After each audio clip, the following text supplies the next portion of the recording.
Now look, we all say that Iron Man was the beginning, but that's not all that this movie started.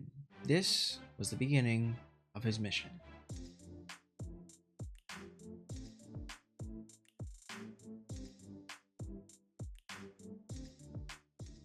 What's going on, everybody? It's your boy Negative, and welcome to the first of a new series on the channel.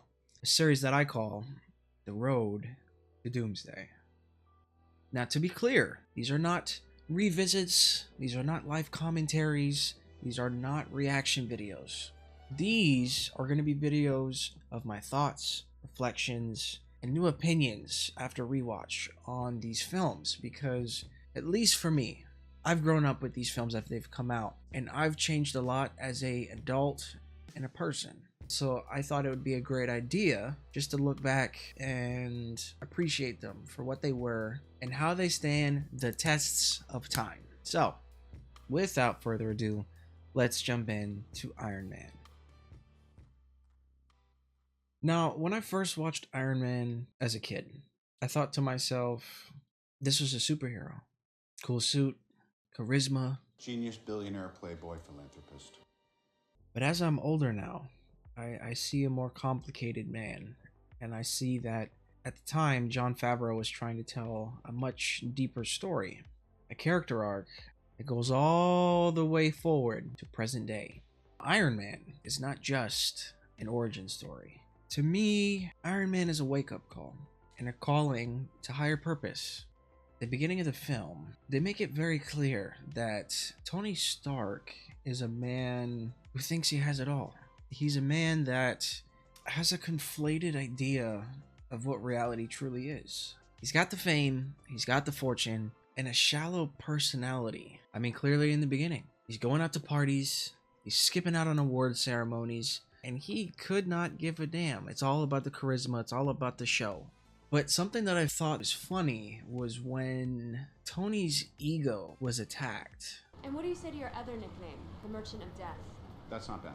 He goes on this little bout with the reporter then to show like, hey, what about all of our other applied sciences and contributions to continual energy? You talk about all of my weapons manufacturing, but at the same time, we're a huge company that has given a lot. So before you go labeling me as something so terrible, ask yourself, am I really that bad? And then swindles the girl into getting in his bed anyway. He's a silver-tongued devil. And I think that it's what a lot of young, impressionable people think of as role models. And in a world where it's full of hate and division, confusion, I don't think that those are the kind of people that we need to be.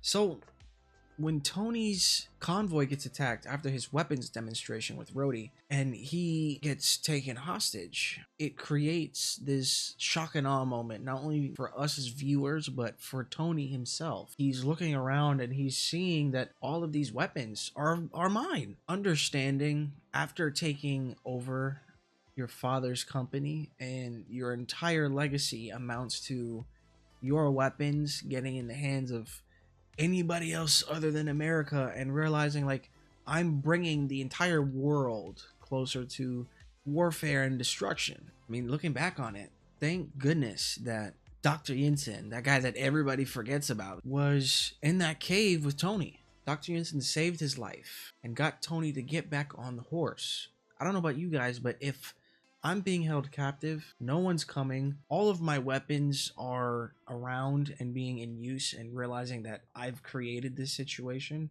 I wouldn't feel very motivated. I'd be kind of hopeless. But Yinsen stood by and became this driving force for not only Tony but the story, realizing like this is not how my legacy is going to end up. He gets back up on his horse and he gets to work, and I think that that is something to strive for. When you get knocked down and when things get tough, you have to find a way to persevere, because this world will knock you down. So after careful planning and the unfortunate death of Mr. Yinsen, Don't waste your life. Tony gets out. We get a great introduction to the Mark I, and we move on to Act 2. Act 2 is when things began to change. You know, Tony holds that press conference and realizes, I'm missing the mark, bro. Like, this is crazy. I'm doing everything except help the world. You know, he says that we're not going to be a weapons manufacturer anymore. Obadiah starts freaking out, trying to cover, and he's working his magic in the background. This was the start of his change. Tony was realizing that he was a man with no direction in life, no purpose, and no reason truly to be living. And I think that in that realization, he understands that he has to step up. He has to change. Shouldn't be alive. Unless it was for a reason. Tony goes on this generational run and epic montage of becoming Iron Man. You know, then we move on to Act 3. Now, I also like to cover the things that the villains teach us. And I feel like Obadiah was a clear example of corporate greed. And I think that when you are consumed by greed, it will easily bite you in the butt. So even if Tony Stark was able to build this in a cave with a box of scraps, ultimately your personal gain does not outweigh fate, the will to do good by the world, or hope.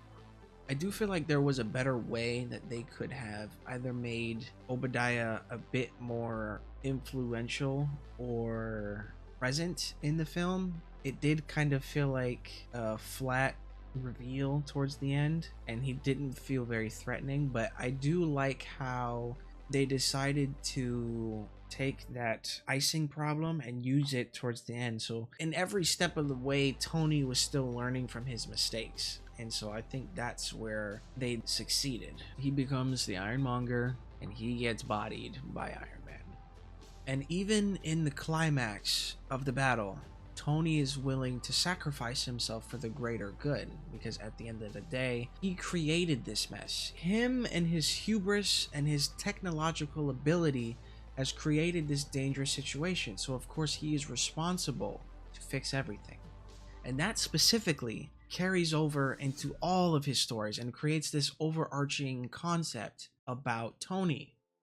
At the end of the day, the lesson in all of that is purpose is greater than power. Having meaning is greater than any success that you can have.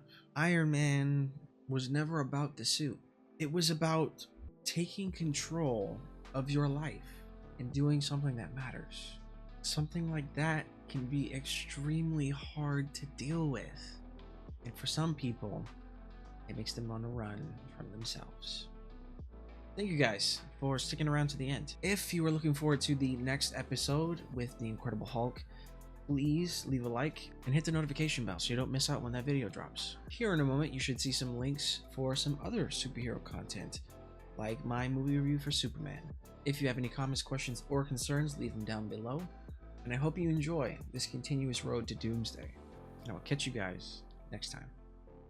Peace.